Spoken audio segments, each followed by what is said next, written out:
ఈరోజు నేను day in my life vlog shoot చేద్దాం అనుకున్నా. కానీ ఈ వీడియో ఇప్పుడు చూస్తుంటే డే ఇన్ మై లైఫ్ కన్నా వాట్ ఏ కుక్ అన్నది ఈ వీడియోలో ఎక్కువ కనిపిస్తుంది అనుకుంటా. టైటిల్ వాట్ ఏ కుక్ అని మార్చేశాను. మార్నింగే మా హనీకి బ్రంచ్ రెడీ చేస్తున్నాను అనమాట. ఈ రోజు అయితే tomato rice and with dry fruits పెట్టేశాను. ఎందుకంటే ఆఫ్టర్నూన్ వచ్చి మళ్ళీ లంచ్ చేస్తుంది ఇంటి దగ్గరే.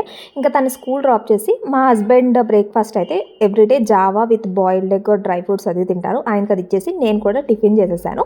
దాని తర్వాత ఆఫ్టర్నూన్ లంచ్కి దొండకాయ ఫ్రై చేసా. దాంతో పాటు ఈ మధ్యని బైంగన్కి భర్త ఇన్స్టాలో మంచి ఫేమస్ అయింది కదా రెసిపీ. సో అది ట్రై చేశాను అనమాట. నిజంగా చాలా బాగా వచ్చింది. ఒకసారి ట్రై చేయండి ఎవరైనా. రెసిపీ అయితే నేను షూట్ చేయలేదు డీటెయిల్డ్ గా. ఇంకా దాని తర్వాత నేను మా హస్బెండ్ కూడా లంచ్ చేస్తాం. ఇదైతే మా హస్బెండ్ ప్లేట్. ఆయన రైస్ తిన్నారు, వైట్ రైస్. సో కీన్వా ఉండాలి ఆఫ్టర్నూన్ కి. ఇంకా లంచ్ అయిన తర్వాత హనీని స్కూల్ నుంచి తీసుకొచ్చి మధ్యాహ్నం ఒక మంచి నాపేసి వేసి ఈవినింగ్ టీ తాగా. అది పడితే కానీ రిమైనింగ్ వర్క్ మనం చేయలేము. ఇంకా నైట్ కి అయితే మా హస్బెండ్ కి బాన్యన్ మిల్లెట్ తో ఉప్మా చేశాను, బాగుంటుంది. ఇంకా ఈ రోజుకి అయితే వంటగదికి తాళం వేసేయచ్చు. రేపు వీడియోలో కద్దాం. వీడియో నచ్చితే సబ్స్క్రైబ్.